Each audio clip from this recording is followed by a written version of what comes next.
அனைவருக்கும் வணக்கம். பண்பு பெரிதா பதவி பெரிதா என்று பார்க்கும்போது, பண்புள்ளவர்களிடம் பதவி வரும்போது அந்த பதவியால் ஏழைகள் எப்படி ஏற்றம் பெறுவார்கள் என்பதற்கு உதாரணம் தான் அந்த பண்புள்ளவர்கள் பெரியவர்களிடம் எப்படி அன்பு கொண்டு நடத்துவார்கள் என்பதற்கு அடையாளமாகவும் தான் ஐயா 91 வயதுடைய பழனிடுமாறன் அவர்கள் மூத்த கம்யூனிஸ்ட் கட்சியோட ஐயா நல்லக்கண்ணு அவர்களுடைய 100ஆண்டு விழாவுக்கு அழைப்பு கொடுப்பதற்காக முதல்வர் அவர்களை பார்க்க வந்திருக்கிறார் என்று அறிந்தவுடன் மாண்புமிகு முதல்வர் அவர்களே வீட்டிலிருந்து வெளியே வந்து அவரை கார்ல இருந்து இறக்கி கைப்பிடித்து உள்ளே அழைத்து கொண்டு போய் அந்த அழைப்புதலை வாங்கி கொண்டு அவர்களிடம் பேசி வழி அனுப்பும் போதும் அதே போல கார் வரைக்கும் வந்து அவர் கூட அன்பு பாராட்டி நெகிழ்ந்த சம்பவம் உண்மையிலேயே மெய் செலுத்த வைத்தது. ஒரு முதல்வர் வீட்டுக்குள்ளே இருந்து கொண்டே அந்த அழைப்பிதழை வர வச்சு வாங்கி இருந்திருக்கலாம்.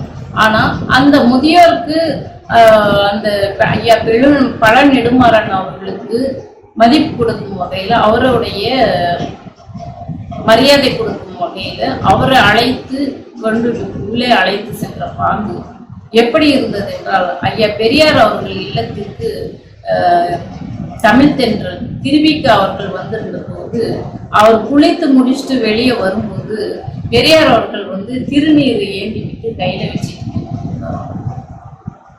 ஒரு நாத்திகவாதியான ஐயா பெரியார் அவர்கள் தன்னுடைய நண்பர் தன் இல்லத்திற்கு வீட்டிற்கு வந்திருக்கும் போது அவர் ஒரு ஆன்மீகவாதி வீட்டிற்கு வந்திருக்கும் போது அவருக்கு எந்த ஒரு மரியாதை குறைவும் ஏற்பட்டிருக்க கூடாது அப்படின்றது அவங்களுடைய உணர்வை மதிக்கும் விதமாக விபூதியை கையில் எடுத்துட்டு நின்றுருக்காரு பெரியார்.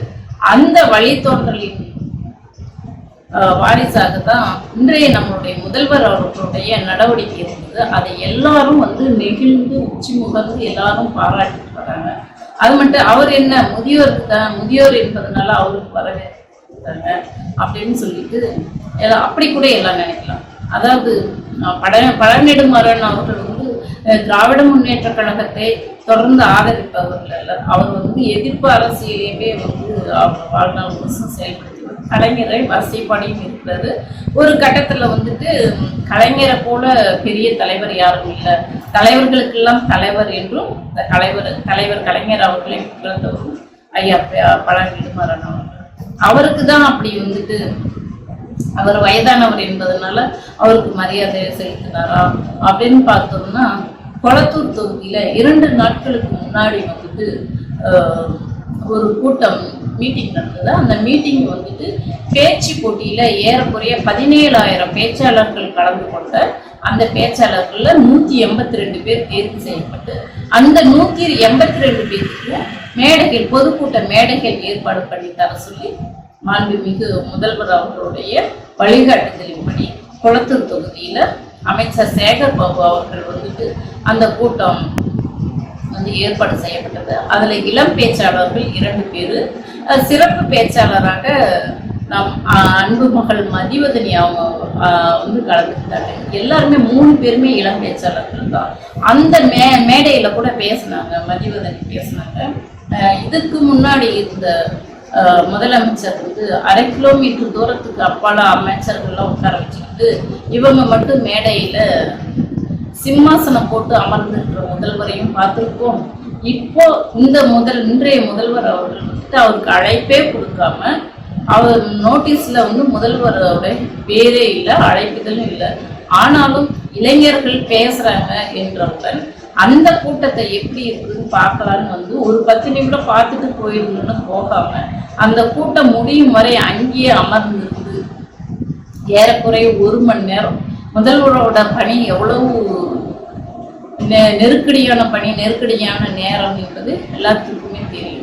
இருந்தும் 1 மணி நேரம் அங்கேயே அமர்ந்து அண்ணன் ராசா துணை பொதுச் செயலர் ராசா அவர்களுடன் மேயர்களா சேகர் பாபு அண்ணன் அமைச்சர் அவர்கள்லாம் உட்கார்ந்துருந்தாங்க. அவங்களோட அமர்ந்து மக்கள் இளைஞர்களோட சேர்ந்து அமர்ந்திருந்து கீழே பார்வையாளராக அமர்ந்திருந்து பேச்சாளர்கள்லாம் கவனிச்சுட்டு அவங்களுக்கெல்லாம் பாராட்டு தெரிவித்ததோடு மட்டும் இல்லாமல் 28 வயது ஆகக்கூடிய மகள் மதிவதனியோருக்கு நான் உன்னுடைய ரசிகர்மா, உன்னுடைய பேச்சை நான் தொடர்ந்து கேட்டுட்டு இருக்கிறேன் என்று சொன்னது உண்மையிலேயே வந்துட்டு மகிழ்ச்சி, ஒரு நெகிழ்ச்சியை கொடுத்தது. நமக்கெல்லாம் ஒரு நெகிழ்ச்சியை கொடுத்தது. நம்ம பார்த்த பிள்ளை, நம்மளுடைய மக்கள் இப்படி ஒரு முதல்வர்கிட்டயே பாராட்டு வாங்கும்படி வளர்ந்துருக்கே அப்படின்னு சொல்லி நினைக்கும் உண்மையிலே உள்ள குளமாற நம்ம வந்து வாழ்த்தணும்.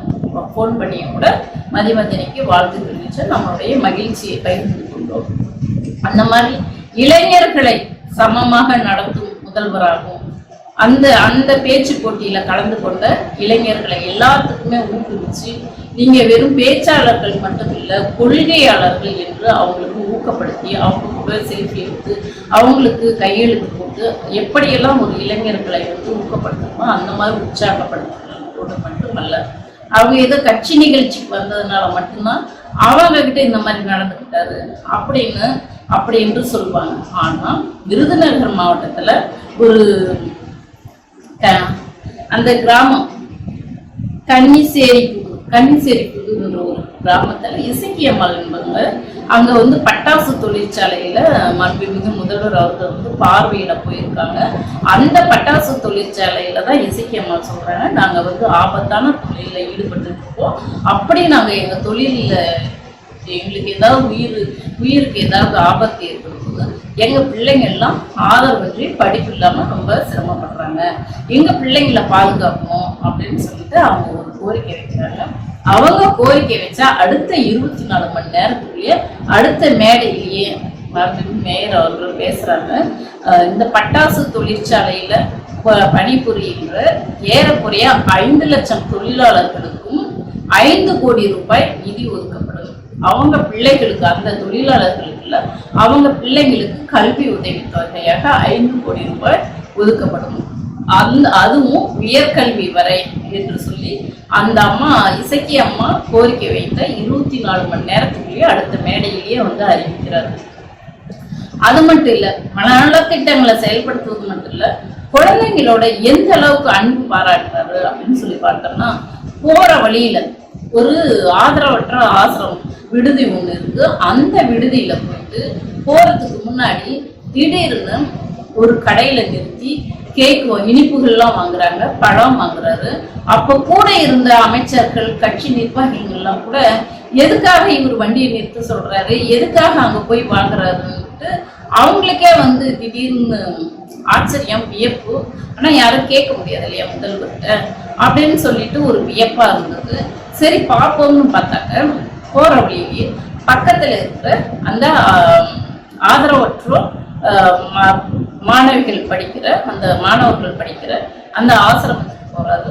போனதோடு மட்டும் இல்ல, அந்த குழந்தைகளுக்கெல்லாம் இனிப்பு கொடுத்து, பழத்தை கொடுத்து, அந்த பிள்ளைகளோட திடீர் முன்னறிவிப்பு இல்லாம போய் அந்த குழந்தைங்களோட அளவலாவி மகிழ்ந்திருக்காரு. அந்த பொண்ணு சொன்ன வார்த்தை தான் ரொம்ப ரொம்ப முக்கியம், உண்மையிலேயே நெகிழ்ச்சி அடைய வச்சிருச்சு. நீங்க எல்லாம் அந்த வீடியோ வைரல் ஆகிறத பார்த்துருக்கீங்க. அந்த பொண்ணு சொல்லுது, இவங்களெல்லாம் நாங்க பார்த்திட மாட்டோமா என்பது எப்போதும் எங்களுக்கு ஆசையாகவே இருக்கும். இதான் இப்ப எங்களை வந்து பார்க்க வந்ததோடு மட்டும் இல்லாம எங்களுக்கு வந்துட்டு இனிப்பு வாங்கிட்டு வந்திருக்காங்க, பழங்கள் வாங்கிட்டு வந்துருக்காங்க. ஏறக்குறைய எங்களுடைய பெற்றோர்கள் வந்து எங்களை எப்படி பார்க்க வருவாங்களோ அதே போல அப்பா ஸ்தானத்துல இருந்து வந்து பார்க்க வந்திருக்காங்க அப்படின்னு சொல்லிட்டு அந்த பொண்ணு அவர் அப்பான்னு சொல்லும்போது அவரு மகிழ்ந்ததும், அந்த மகிழ்ச்சியை பார்த்து அந்த பொண்ணு மகிழ்ந்ததும் உண்மையிலேயே பார்க்கும்போது நானும் இந்த கழகத்தோட உறுப்பினரா இருக்கிறோம், இந்த தலைவருக்கு கீழே நம்மளும் பணி செய்யறோம் என்று நினைக்கும் போது உள்ளபடியே மெய் சிலிர்த்து அந்த அடைந்த ஒரு நிகழ்வு இருக்கு. அப்போ வந்துட்டு பண்பு பெரிதா பதவி பெரிதா என்று பார்க்கும்போது பதவியை விட பண்பு இருந்தால் அந்த பண்பு ஏழைகளின் வாழ்க்கையில எப்படி ஏற்றம் கொடுக்கும் என்பதற்கு உதாரணமாக நம்மளுடைய முதல்வர் அவர்கள் வாழ்ந்து காட்டுகிறார். அவர் காலத்துல நாமளும் வாழணும்னு நினைப்பது உண்மையிலேயே பெருமையா இருக்கு.